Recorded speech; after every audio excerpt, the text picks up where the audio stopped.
નમસ્કાર વિદ્યાર્થી મિત્રો, આજે આપણે વિષય સામાજિક વિજ્ઞાનમાં ધોરણ 8માં ભારતનું બંધારણ વિશે આજે અભ્યાસ કરવાના છીએ. પહેલાં ભારતનું બંધારણ શબ્દને સમજવો ખૂબ જ મહત્ત્વનો છે. બંધારણ એટલે શું? તો આપણે એની વ્યાખ્યા સમજી લઈએ. તમે સાથે તમારે પાઠ્યપુસ્તક અને એક રફ બુક રાખજો. જે મહત્ત્વના પોઈન્ટ હોય એ તમે લખી શકો, અથવા જે જાણવા જેવું નોલેજ હોય એ તમે વધારાના પોઈન્ટ તરીકે નોંધી શકો. પહેલો શબ્દ આવશે આપણે બંધારણ. બંધારણ કોને કહેવું, અથવા બંધારણનું મહત્ત્વ શું અને બંધારણની આવશ્યકતાઓ. કોઈ પણ દેશ હોય એને બંધારણની શી જરૂર પડે? તો પહેલો શબ્દ આપણે સમજીએ, બંધારણ એટલે શું. તો વિદ્યાર્થી મિત્રો, દરેક સ્વતંત્ર રાષ્ટ્રને તેનું પોતાનું બંધારણ હોય છે. કોઈ પણ દેશ હોય, સ્વતંત્ર રાષ્ટ્ર હોય, એમને પોતાનું એક બંધારણ હોય છે. બંધારણ એ દેશનો મૂળભૂત દસ્તાવેજ છે. સામાન્ય રીતે આ દસ્તાવેજ લેખિત અથવા અલેખિત સ્વરૂપે હોય છે. કોઈ પણ દેશનો બંધારણ એ મૂળભૂત દસ્તાવેજ છે, અને આ મૂળભૂત દસ્તાવેજ લેખિત અથવા અલેખિત સ્વરૂપે હોય છે. કોઈ પણ દેશને એમનું બંધારણ લેખિત સ્વરૂપમાં હોય અથવા અલેખિત સ્વરૂપમાં પણ હોય છે, જે અનુસાર સરકાર દેશનો વહીવટ કરે છે તથા કારોબારી, ધારાસભા અને ન્યાયતંત્ર વચ્ચે શક્તિઓનું સ્પષ્ટ વિભાજન કરે છે. આપણે આગળ ધોરણ 7માં જોઈ ગયા કે સરકારના મુખ્ય 3 અંગો: ધારાસભા, કારોબારી અને ન્યાયતંત્ર. ધારાસભા છે એ કાયદાઓ બનાવે છે. કારોબારી છે એ કાયદાઓનો અમલ કરાવે છે, અને ન્યાયતંત્ર જે કાયદાઓનો ભંગ કરે એને સજા આપવાનું કાર્ય કરે છે. આ આપણે બંધારણ એટલે શું એ શબ્દ સમજી ગયા કે કોઈ પણ સ્વતંત્ર રાષ્ટ્ર હોય એમને પોતાનું બંધારણ હોય છે, અને બંધારણ એ દેશનો મૂળભૂત દસ્તાવેજ છે. અને આ દસ્તાવેજ જે પણ દેશ હોય એને લેખિત અથવા અલેખિત સ્વરૂપે હોય છે, અને જે અનુસાર સરકાર એ દેશનો વહીવટ ચલાવે છે. ત્યાર પછી બાળકો આપણે જોઈએ કે બંધારણનું મહત્ત્વ શું. આ બે શબ્દ, બંધારણ એટલે શું અને બંધારણનું મહત્ત્વ, પછી આપણે પાઠની શરૂઆત કરીએ. તો કે લોકશાહી દેશોમાં લોકો પ્રત્યક્ષ કે પરોક્ષ રીતે સરકારના સંચાલનમાં ફાળો આપે છે. એ જ રીતે લોકશાહીમાં સરકારની સત્તા અને લોકોના હકો બંધારણ દ્વારા ખૂબ જ સ્પષ્ટ કરવામાં આવ્યા છે. લોકોની જરૂરિયાતો, આકાંક્ષાઓ અને અપેક્ષાઓનો પડઘો બંધારણમાં પડે છે. બંધારણ જીવંત દસ્તાવેજ છે. માણસને જીવન જીવવાના, માણસના અધિકારો એ બધાનો સ્પષ્ટ ઉલ્લેખ બંધારણમાં હોય છે. હવે જોઈએ વિદ્યાર્થી મિત્રો આપણે પાઠને, કે ભારતનું બંધારણ એના વિશે સમજીએ. હેલો પ્રિયાંશી અને સચિન તેમના પપ્પા અને મમ્મી સાથે ટીવીમાં વર્લ્ડ કપ 2011ની ફાઇનલ મેચ નિહાળી રહ્યા. ભારત શ્રીલંકા વચ્ચે દિલધડક મેચ ચાલી રહી છે. વર્લ્ડ કપ ભારતને મળશે કે શ્રીલંકાને? શ્રીલંકાનો સ્કોર જોતાં ભારત માટે મુશ્કેલ જણાતું હતું, પરંતુ ભારતીય કપ્તાન ધોનીની ફટકાબાજીથી ભારત વર્લ્ડ કપ જીતી ગયું. સર્વત્ર વિજયનો માહોલ છવાઈ ગયો. ટીવીમાં આ જોઈ હેલી બોલી ઉઠી, મમ્મી, આ અગાઉ ઇંગ્લેન્ડ ભારત વચ્ચે મેચ ટાઈ થઈ હતી. વિદ્યાર્થી મિત્રો, મેચ ટાઈ થવી એટલે બંનેને સરખા રન થવા અથવા બંને એક સમાન થવા, એને કહેવાય મેચ ટાઈ થવી. મેચ ટાઈ થવી એટલે શું? નીતાબેન બોલ્યા, હેલી, ક્રિકેટ જેવી લોકપ્રિય રમત માટે ICCI એ ખૂબ જ વ્યવસ્થિત નિયમો બનાવ્યા છે. મેચ ટાઈ થવી એટલે કે મેચમાં બંને ટીમના સરખા જ રન થવા. વળી ફૂટબોલ, હોકી, કબડ્ડી જેવી રમતોના પણ નિયમો હોય છે. બાળકો, કોઈ પણ રમત હોય એના અલગ અલગ નિયમો હોય છે, અને નિયમોને આધારે એ રમત રમવામાં આવે છે. એક રમતના આટલા બધા વ્યવસ્થિત નિયમો હોય તો પછી આવડા મોટા દેશનો વહીવટ ચલાવવો હોય તો નિયમોની જરૂર પડે જ ને. બાળકો તમે પણ સમજી શકો, એક નાનકડી એવી રમત હોય એના જો એટલા બધા નિયમો હોય તો આવડા મોટા દેશનું સંચાલન કરવા માટે નિયમોની જરૂર પડે છે. બાળકો, ભારતનું બંધારણની શરૂઆત આમુખથી થાય છે. ખાસ યાદ રાખજો કે ભારતના બંધારણની શરૂઆત શેનાથી થાય છે? તો કે આમુખથી થાય. તો આમુખ એટલે શું એ શબ્દ આપણને સમજવો ખૂબ જ મહત્ત્વનો છે. તો જુએ બાળકો, ભારતના બંધારણની આમુખ અથવા પ્રસ્તાવના. હવે ભારતનું આમુખ છે એ કઈ રીતે છે તો જોઈએ આપણે. તમારા પાઠ્યપુસ્તકમાં જોજો. અમે ભારતના લોકો ભારતને એક સાર્વભૌમ, સમાજવાદી, બિનસાંપ્રદાયિક, લોકતંત્રાત્મક પ્રજાસત્તાક તરીકે સ્થાપિત કરવાનો તથા તેના બધા નાગરિકોને સામાજિક, આર્થિક, રાજકીય, ન્યાય, વિચાર, અભિવ્યક્તિ, વિશ્વાસ, ધર્મ અને ઉપાસનાની સ્વતંત્રતા, પ્રતિષ્ઠા અને અવસરની સમાનતાના પ્રાપ્ત થાય તેમ કરવાનો અને તેઓ સર્વમાં વ્યક્તિનું ગૌરવ અને રાષ્ટ્રની એકતા અને અખંડિતતાનું સુદૃઢ કરે એવી બંધુતા વિકસાવવાનો ગંભીરતાપૂર્વક સંકલ્પ કરીને અમારી આ બંધારણ સભા 26 નવેમ્બર 1949ના રોજ બાળકો ભારતનું આમુખ ક્યારે સ્વીકારવામાં આવ્યું અથવા ક્યારે મંજૂર કરવામાં આવ્યું? તો કે જુઓ, ક્યારે મંજૂર કરવામાં આવ્યું? તો કે 26 નવેમ્બર 1949ના રોજ. એમાં મિતિ માર્ગશીર્ષ શુક્લા સપ્તમી સંવંત 2006 વિક્રમી આ બંધારણ સ્વીકારીને તેને અધિનિયમિત કરીને અમને પોતાને આત્મસમર્પિત કરીએ છીએ. આ બાળકો બંધારણનું આમુખ છે. હવે આમુખનો અર્થ અને મહત્ત્વ આપણે સમજવો ખૂબ જ મહત્ત્વનું. તમારા પાઠ્યપુસ્તકમાં પણ આપેલું છે બંધારણનું આમુખ. પણ એ આમુખનો અર્થ અને મહત્ત્વ શું છે એ થોડુંક આપણે ડીપમાં જોઈ લઈએ. તો જુઓ બાળકો, ભારતનું બંધારણ આમુખથી શરૂ થાય છે. આમુખને કાયદા દ્વારા અમલ કરાવી શકાય નહીં. બાળકો, ભારતના બંધારણની શરૂઆત આમુખથી થાય છે અને આમુખને કોઈ પણ કાયદા દ્વારા અમલ કરાવી શકાય નહીં. આમુખમાં શું હોય? તો કે આમુખમાં પ્રજાના મુખ્ય આદર્શો, ઉદ્દેશ્યો અને મહાન ભાવનાઓની ભવ્ય જાહેરાત કરવામાં આવે છે. તેમાં બંધારણના મૂળભૂત સિદ્ધાંતો અને આદર્શોનું દર્શન થાય છે. બંધારણના અર્થઘટનની મુશ્કેલીઓ નિવારવા આમુખ માર્ગદર્શક નીવડે છે. જુઓ બાળકો, આમુખ આપણને કઈ રીતે ઉપયોગી છે અથવા આમુખને કઈ રીતે સમજવું? તો એના માટે જોઈએ કે કોઈ પણ બંધારણ સંપૂર્ણ કે ખામી રહિત હોઈ શકે નહીં. કોઈ પણ બંધારણ હોય એ સંપૂર્ણ અથવા ખામી રહિત હોઈ શકે નહીં.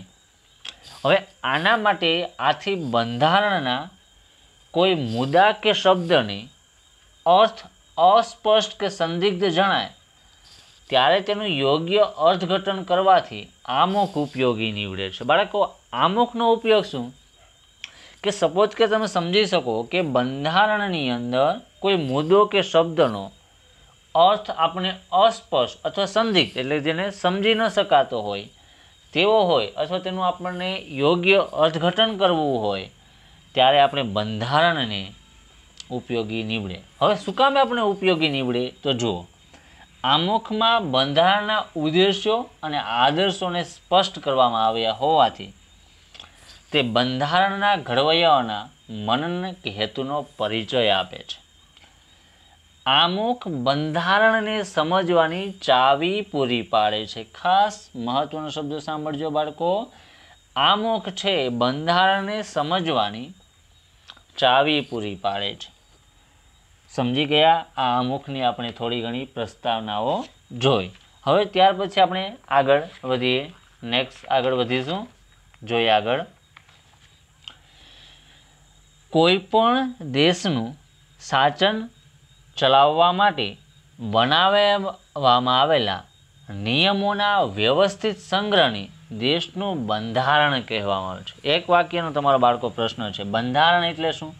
કે કોઈ પણ દેશનું શાસન ચલાવવા માટે બનાવવામાં આવેલા નિયમોના વ્યવસ્થિત સંગ્રહને દેશનું બંધારણ કહેવામાં આવે. ઇંગ્લિશમાં કોન્સ્ટિટ્યુશન્સ કહેવાય છે. કોઈ પણ દેશ હોય એને વ્યવસ્થિત ચલાવવા માટે અમુક નિયમો બનાવવામાં આવે અને એના વ્યવસ્થિત સંગ્રહને શું કહેવાય? બંધારણ.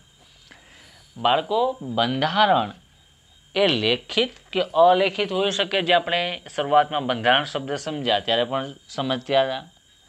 આપણા દેશના બંધારણની શરૂઆત શેનાથી થાય છે બાળકો? તો કે આમુખથી થાય છે. આપણા ભારત દેશના બંધારણની શરૂઆત આમુખથી થાય છે. હવે ત્યાર પછી બાળકો આપણે આગળ જોઈએ કે ભારતનું બંધારણ કઈ રીતે બન્યું, એ મહત્વનો પ્રશ્ન છે. જુઓ બાળકો, ભારતનું બંધારણ જે લોકતંત્ર, સમાજવાદ, ધર્મનિરપેક્ષતા તથા રાષ્ટ્રીય અખંડિતતા જેવા રાષ્ટ્રીય લક્ષ્યોનો આધાર સ્તંભ છે. જો બાળકો, એક વાક્યમાં પ્રશ્ન પૂછી શકાય કે ભારતના બંધારણના લક્ષ્યનો આધાર સ્તંભ કયો છે? તો ભારતના બંધારણમાં જે લોકતંત્ર, સમાજવાદ, ધર્મનિરપેક્ષતા તથા રાષ્ટ્રીય અખંડિતતા જેવા રાષ્ટ્રીય લક્ષ્યનો આધાર સ્તંભ છે. આગળ, ભારત સ્વતંત્ર થવાની સાથે બંધારણ સભાની રચના કરવામાં આવી. હવે બાળકો, ભારત આઝાદ થયો 15મી ઓગસ્ટ 1947ના મધરાતે 12 વાગે. તમને ખબર છે ભારત પાકિસ્તાનના 2 ભાગલા પડ્યા. એ ભારતનો આઝાદી દિવસ 15મી ઓગસ્ટ 1947, એવી જ રીતે પાકિસ્તાનનો આઝાદી દિવસ 14મી ઓગસ્ટ, આપણા એક દિવસ આગળ 1947ના રોજ મનાવે છે. માહિતી માટે છે. હવે જુઓ બાળકો, બંધારણ સભાની કાર્યવાહી વિશે હું થોડુંક તમને ડીપમાં માહિતી આપું છું, જે તમને માહિતી છે કે બંધારણ સભાએ પોતાનું બંધારણ ઘડવાની શરૂઆત ક્યારે કરી. ખાસ યાદ રાખજો બાળકો, બંધારણ સભાએ પોતાનું બંધારણ ઘડવાની શરૂઆત ક્યારે કરી? પણ ભારતનું બંધારણ ઘડવું અથવા બંધારણ સભાની રચના કયા મિશનને આધારે થઈ? ખાલી માહિતી માટે પ્રશ્ન છે. તો કે 1946ના કેબિનેટ મિશનની યોજનાને આધારે ભારતના બંધારણ સભાની રચના થઈ. માહિતી માટે છે, ખાસ યાદ રાખજો કે ભારતના બંધારણ સભાની રચના શેને આધારે થઈ? તો કેબિનેટ મિશનને આધારે. હવે જોઈએ કે બંધારણ સભાએ પોતાનું બંધારણ ઘડવાની શરૂઆત ક્યારે કરી? તો કે 9 ડિસેમ્બર 1946ના રોજ બંધારણ સભાની સૌ પ્રથમ બેઠક મળી 1946ના રોજ. બંધારણ સભાએ 9 ડિસેમ્બર 1946થી પોતાનું કાર્ય શરૂ કર્યું. હવે જ્યારે આ કાર્ય શરૂ કર્યું ત્યારે બાળકો માહિતી આપું છું ખાલી કે આ 9 ડિસેમ્બર 1946ના રોજ આ બંધારણ સભાના સૌપ્રથમ અધ્યક્ષ કાર્યકારી હતા બાળકો. યાદ રાખજો, ડૉક્ટર સચિદાનંદ સિન્હા. ખાલી વધારાની માહિતી છે કે 9 ડિસેમ્બરના રોજ. આગળ, બંધારણ સભામાં વિદ્વાન નેતાઓનો એક વિશિષ્ટ સમૂહ હતો. આ નેતાઓની દીર્ઘદ્રષ્ટિ તથા રાજનૈતિક દ્રષ્ટિ બંધારણમાં સમાવિષ્ટ છે. જવાહરલાલ નહેરુ, ડૉક્ટર રાજેન્દ્ર પ્રસાદ, સરદાર પટેલ. જો બાળકો, જવાહરલાલ નહેરુ ભારતના પ્રથમ પ્રાઇમ મિનિસ્ટર હતા. ડૉક્ટર રાજેન્દ્ર પ્રસાદ એ ભારતના પ્રથમ રાષ્ટ્રપિતા હતા. સરદાર વલ્લભભાઈ પટેલ એ ભારતના પ્રથમ ગૃહપ્રધાન હતા. મૌલાના અબુલ કલામ આઝાદ ભારતના પ્રથમ શિક્ષણ મંત્રી હતા. શ્યામા પ્રસાદ મુખર્જી, સરદાર બલદેવસિંહ જેવા નેતાઓનું માર્ગદર્શન આપ્યું. ફ્રેન્ક એન્થોની તેમજ HP મોદીએ પણ પ્રતિનિધિત્વ કર્યું.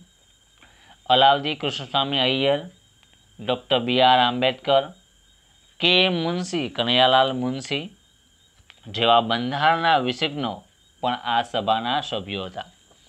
બંધારણ સભામાં મહિલાઓ પણ હતી. સરોજિની નાયડુ તથા વિજયાલક્ષ્મી પંડિત જેવી મહિલા સભ્યો પણ હતા. બાળકો, 2 પ્રશ્નો તમને પૂછાઈ શકે બાળકો તમને એમ પણ પૂછાઈ શકે કે કેવા નેતાઓનું માર્ગદર્શન મળ્યું? તો આવશે જવાહરલાલ નહેરુ, ડૉક્ટર રાજેન્દ્ર પ્રસાદ, સરદાર પટેલ, મૌલાના અબુલ કલામ આઝાદ, શ્યામા પ્રસાદ મુખર્જી, સરદાર બલદેવસિંહ અને ફ્રેન્ક એન્થોની HP મોદી. પણ બંધારણ સભામાં કયા નેતાઓ વિશેષજ્ઞ, કયા તજજ્ઞ નેતાઓ હતા? તો આવશે Alauddin Krishnaswami Iyer, doctor BR Ambedkar, KM Munshi.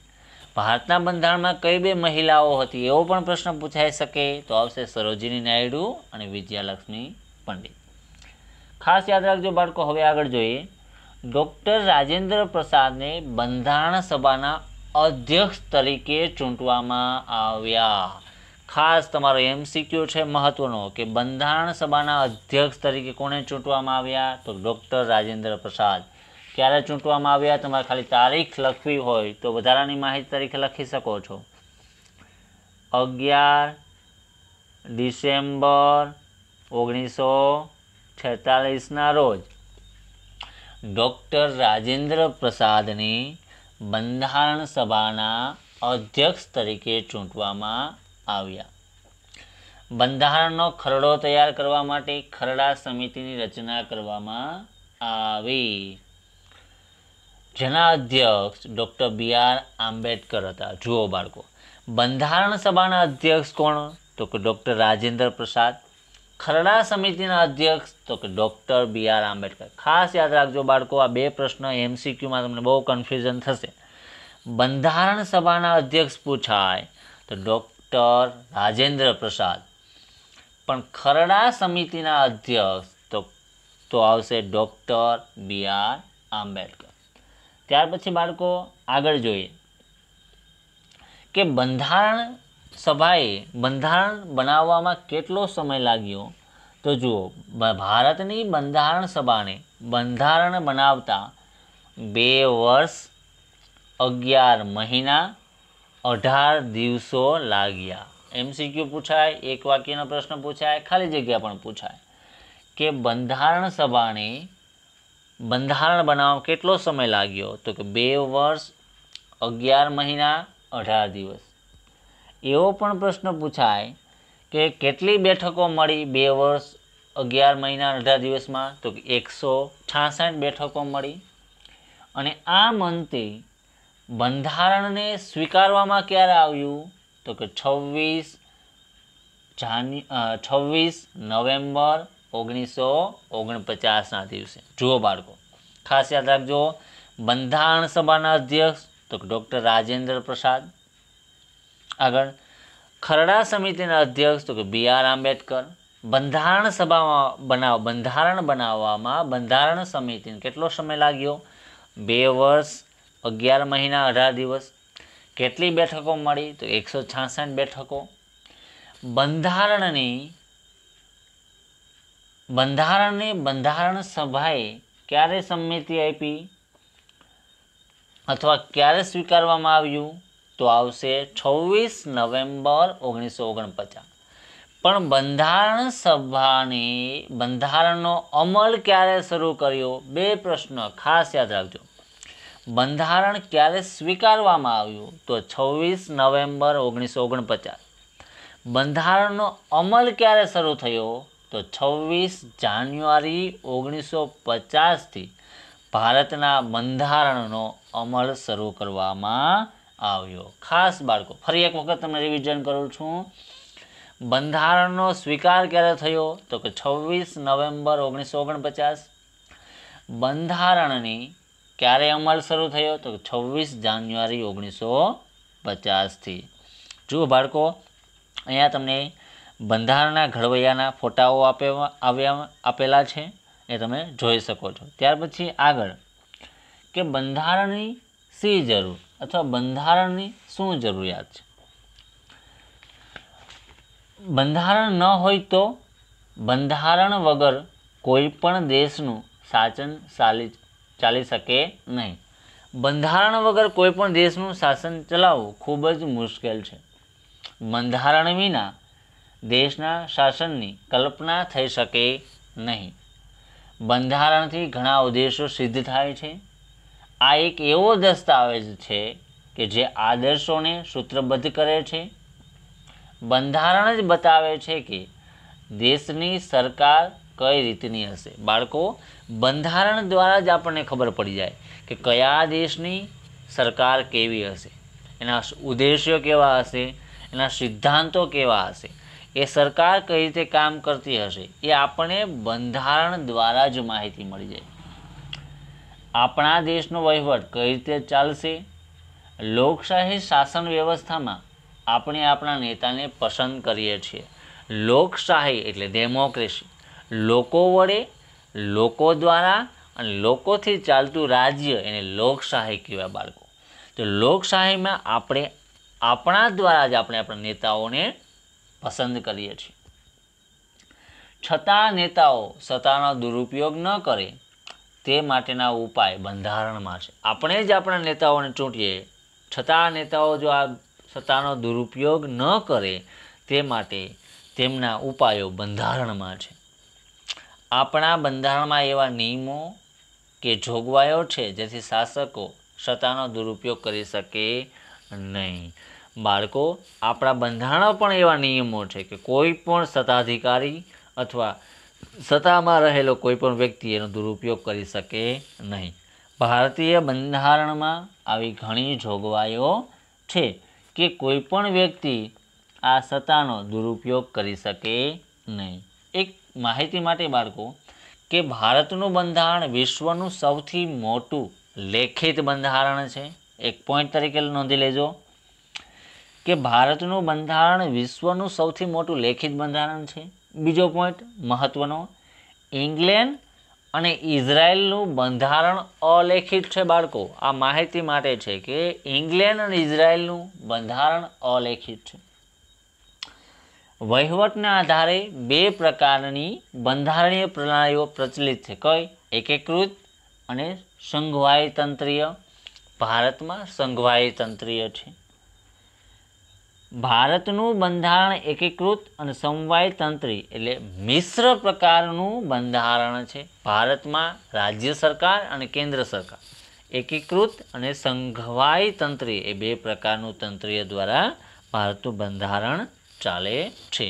તો બાળકો, આજે આપણે આ લેક્ચરમાં બંધારણનું એટલે શું, બંધારણનું મહત્ત્વ અને બંધારણની આવશ્યકતાઓ શું છે એના વિશે આપણે જોયું કે બંધારણ કઈ રીતે મહત્ત્વનું છે.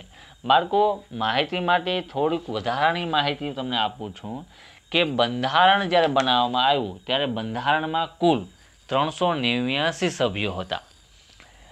જ્યારે બંધારણ બનાવવાની શરૂઆત કરી તો એમાં તમે નોંધી શકો ખાલી માહિતી તરીકે કે બ્રિટિશ શાસન દ્વારા શાસિત પ્રાંતોમાંથી 292 સભ્યો, દેશી રજવાડામાંથી 93 અને કમિશનર પ્રાંતના 4, એમ કુલ બંધારણ સભાના સભ્યો 389 હતા. તો વિદ્યાર્થી મિત્રો, આજે જે ચલાવ્યું મહત્ત્વના પોઈન્ટ હતા તે તમારી ફેરબુકમાં લખી લેજો અને આવતું આપણે નેક્સ્ટ લેક્ચરમાં જોશું ભારતના બંધારણની મુખ્ય વિશેષતાઓ.